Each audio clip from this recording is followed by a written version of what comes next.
Hey, what's going on, everybody? This is Saul Casaneda with MCSC Green Wheels, and as you guys can tell, man, I'm sitting here in the garage. My brother's in the back right now taking care of that brake bracket that we were trying to finish up last time. But today what we're going to go ahead and do, our objective today is to go ahead and finish up this power steering pump that we had. If you guys remember, we had a little bit of a leak. We came to the conclusion that I kind of was probably fell asleep at the wheel and mixed up my return to my pressure. But I went ahead and we're going to go ahead and rectify that. At the same time, we're going to install our power steering pump back on there. One of the other issues that we had a 15 volt charging system going on right now with our alternator. So we're going to go ahead and turn the car on, let it cycle through, and see if we can get to see if the alternator is just trying to charge up the battery or you know, make up for some missing voltage somewhere, and that's why it's charging so high, because as you guys know, it's a fairly brand new alternator. And the other thing that we're going to do, we're going to try and see and go ahead and fill up the gas tank and see if we could set up our Dakota digital to our fuel pump. And if you guys remember, we have to have a specification of the fuel pump to put into the Dakota digital, so we got those numbers out and we'll walk those in a minute. So for right now, what I'm going to do, I'm going to go ahead and start finishing up this power steering pump. I'm going to start installing it again. I already went ahead and switched up the lines, but I'm going to explain to you how I did that. This was a Sean Highland setup. And that's the reason that we got it off, because we were having a little bit of a whine and we were getting some spewage. But again, I think I fixed that problem. So right now I'm going to go ahead and remove my serpentine here, get my belt in. And this is actually, I think they call this a stretch belt. But I'm going to go ahead and install it, and then I'm going to pry it with my power steering pump to get it back in place. So let me get this off.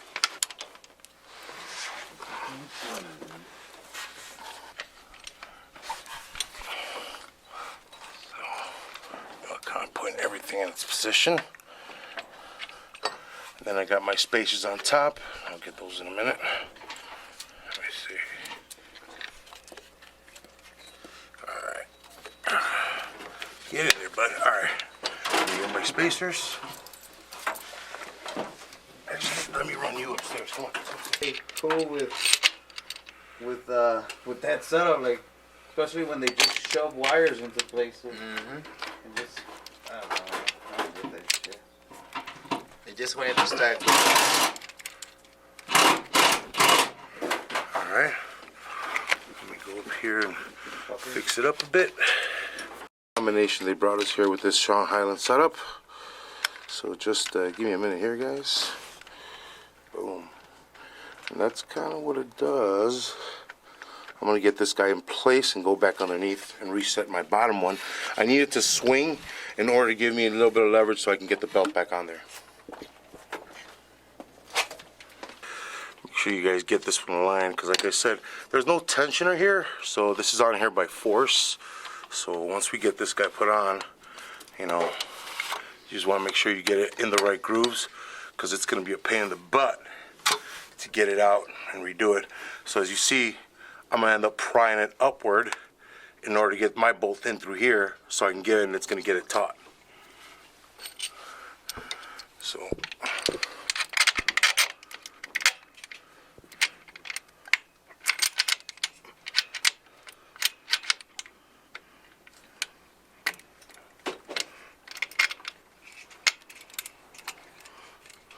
remember, you got to play with it a little bit, give it a little bit of room so it doesn't strip the block, because this is an aluminum block.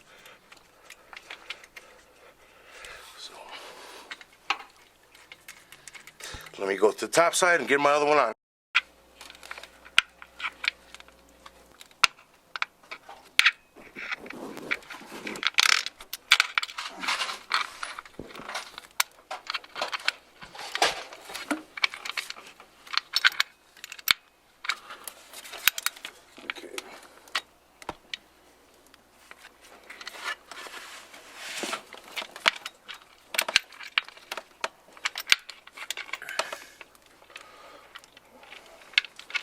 This one we're going to need a little bit of prying action.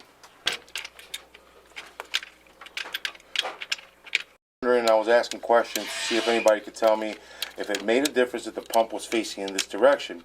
Now, I really couldn't get an answer. Mr. Glenn said that it would have an issue, but what I did, I ended up taking it off because it was causing the engine to kind of bog down. and I spun it by my hand kind of in the same direction. I could see I disconnected my top pressure line coming to my hydro booster, and I could see fluid coming up. So in theory, it is sending fluid up, and my pressure line is acting like my pressure line because it was blowing fluid out of the racking pinion. So again, in theory, it is working in this direction. I'm not sure if most of these power steering pumps are directional. If you guys know, hey, put it down in the comments, because I sure as hell don't. Don. Yeah, but it's yeah, they're a little loose but see, the thing is, there's a little bit of play. No. Más o menos, tell me. No quiero dañar la placa, hold on. Quítalo. Quítala el screw que no esté dentro. Let me go like this instead. Oh man, I thought I could do better palanca like this. Es que no quiero que le haga así y le chingue aquí. Right. So if you want, dame una garra. Bring a rag and I'll wrap this puppy up. I don't want to damage the bling, Filet. See, now I could go to town on this bitch. No le estoy haciendo palanca, so just... Okay. Pero walk it in. Ahí está, right? Yeah, for some odd reason, it's got a little bit of bite. Okay. So it's still hard. It's still like... I only got like half a turn. Like, it's not even pointed. Alright, let me take it off. Wait, the bolts are aluminum? The engine. Oh. I was like, what? Yeah, this thing's... You want me to go down there? ¿Cuántas veces le diste vuelta? I turned it a couple times. Oh, yeah, it was going in. Was? Yeah, it was going in. Alright. Loose for you or not loose for you, you know what I mean? Oh, yeah, it is loose. It's a little loose, but you know when. Do I need to give you more? Yeah, Go give me a up more? little bit more. Go up more? Yeah.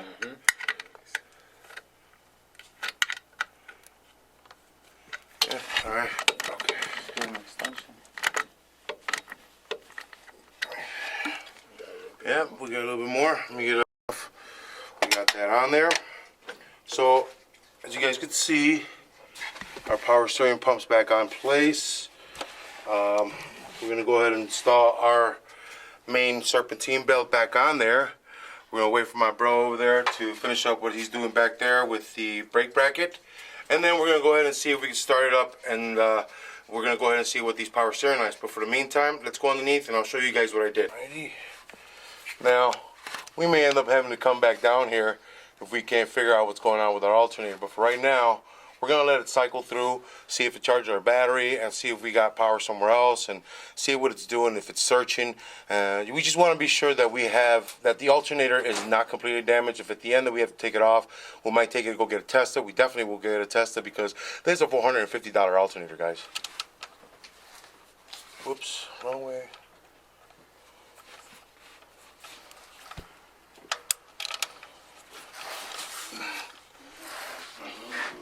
I really don't feel like going out and getting a new one. ¿Tienes un tornillo for the little guy? Yeah. They do. The line is attached to what? Oh, yeah.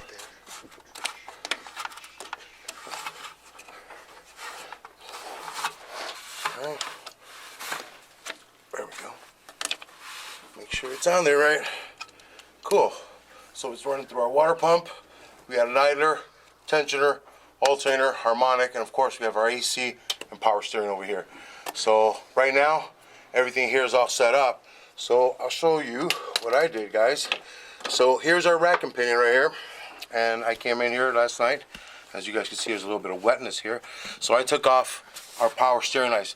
This line right here is going directly up to our pressure. There's our pressure line coming from our hydro booster.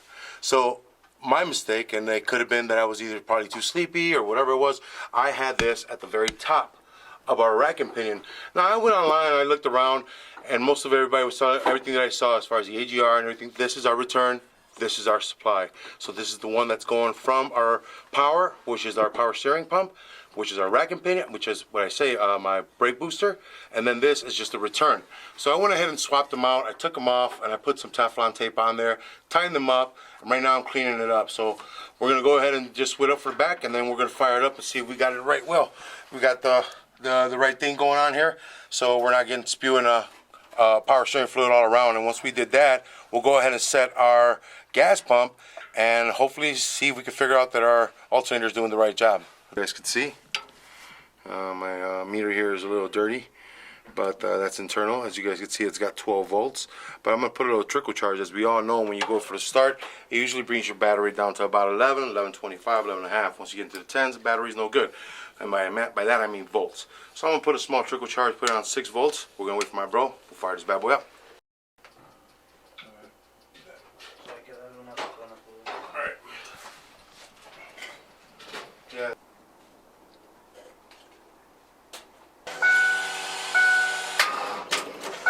Alright, we're gonna get to let it charge up, I guess.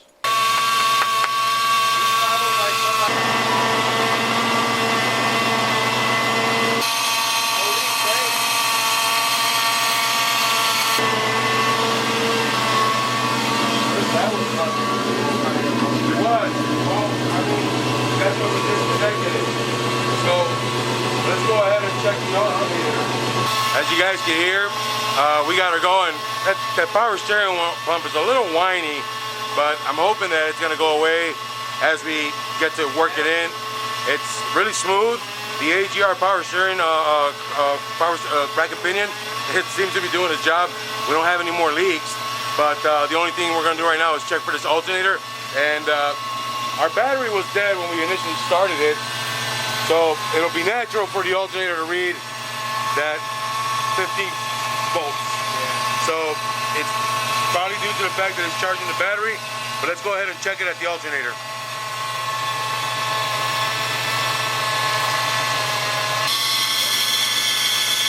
Yeah, he's charging at 15.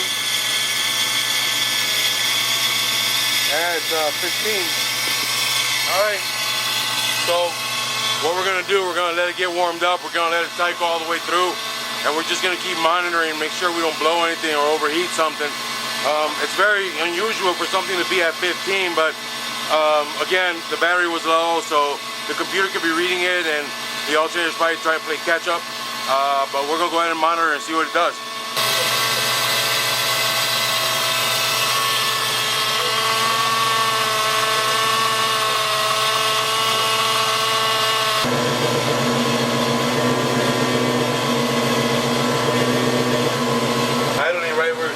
Because when we get it into gear, this thing should drop to about 600, yeah. 600, 750. You know what, that WhatsApp might be a little too thin. Esta está bien gruesota, ¿verdad? Pero ahí agarró ya,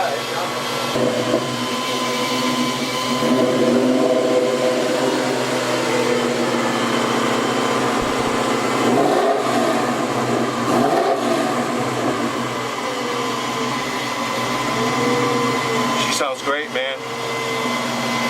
More response to my oil was funny. Now it's gonna come back down. Yeah. We'll check fluids in a minute. We'll shut them down. Yeah. The readout. Solid. Yep. 14. Where you want it, bro?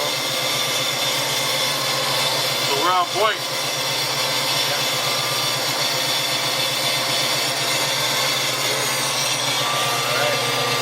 Fans are going. I'm gonna go see the leaks down here.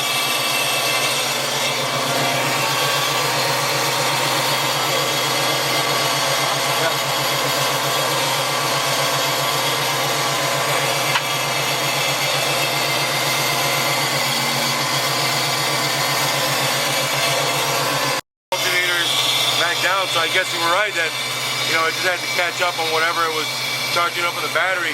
One of the other things that Mike mentioned is that because we don't have no lights, because we have no interior lights, then we have no load. So That could also be a big possibility with the computer keeps reading the alternator go high. We have no resistance anywhere else. So we're gonna have to see when we get everything back on there, see if that's what does it.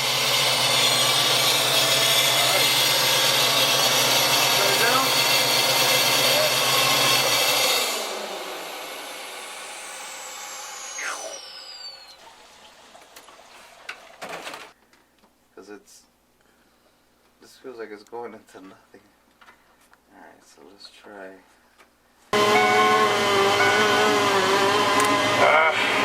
Nope. So we get like a little blurb on our fuel right here. It only pops up a little bit. It came up. Oh, it's dancing. Yeah. It's going back and forth between, like right now it's at the middle of the E, and then it'll drop, and then it'll come back up. We just filled up our tank. We got it all the way up with that go-go juice, the very expensive stuff, and we're trying to figure out on our Dakota Digital. Now, we followed everything they said, and we ran our ground wire, but we can't seem to get it. Now, you guys can see down here, I'm getting a triple E. As far as Dakota Digital says, that means I got a short to ground. So we're gonna go ahead and investigate on that. But for the most part, I think we have everything where it should be, but it's not registering up here. One of the things that I'll have to do is go into the menu. I'm gonna have to go ahead and read up and see, because I can't seem to get into the menu of it on where it tells me the selection of my fuel pump. I believe that could be a problem, that it's not getting up on it. So I'm gonna have to go ahead and check if maybe I connected my switches wrong, or I need more ground to them, or they just need to be settled. So we took care of our power shearing issue that we had. So if you guys can hear, we don't have that heavy whine that we did at first. By switching up our pressure lines, we had the pressure line to the top of the rack and pinion, and we brought it to the bottom. Worked out perfectly. Another thing we did, we finished our brake bracket, which you guys remember I was gonna put in those threaded nuts. Got that put up there. No more leaks on our brake side. So the only thing that we got going right now, we gotta figure out, is why we can't register our gas tank. Now I know Dakota Digital says there's a procedure to it. We're trying to go through it, and we're gonna go ahead and reset it. But anybody of you guys out there in YouTube land that have experienced this, Mr. Glenn, we're looking at you. Guys, please leave us a comment. Let us know what we're doing wrong. As far as what we did here, what we got going on right now, you guys can see everything's working. Even when we rev it, our battery power is still high, but it's still good. It's at 1475, and it's gonna come down once we connect everything. We don't have our lights on. We don't have, as you can tell, our dash. So our grounds are still kind of like wonky. So I know once we settle all this in, we're probably gonna get a much different reading. Now that we've been running the car a little longer, I noticed that it's at 920 RPMs. It was a little higher before. So yeah, we're gonna have to go ahead and check it out and see what's going on in there, and why we're not getting a readout for our fuel. So if you guys know why our Dakota Digital ain't acting up, or maybe I did something wrong, drop me a line. Leave me a paragraph, man. Hell, I need to get this done. So let's get out of here, let's turn this out, and let's do a closeout.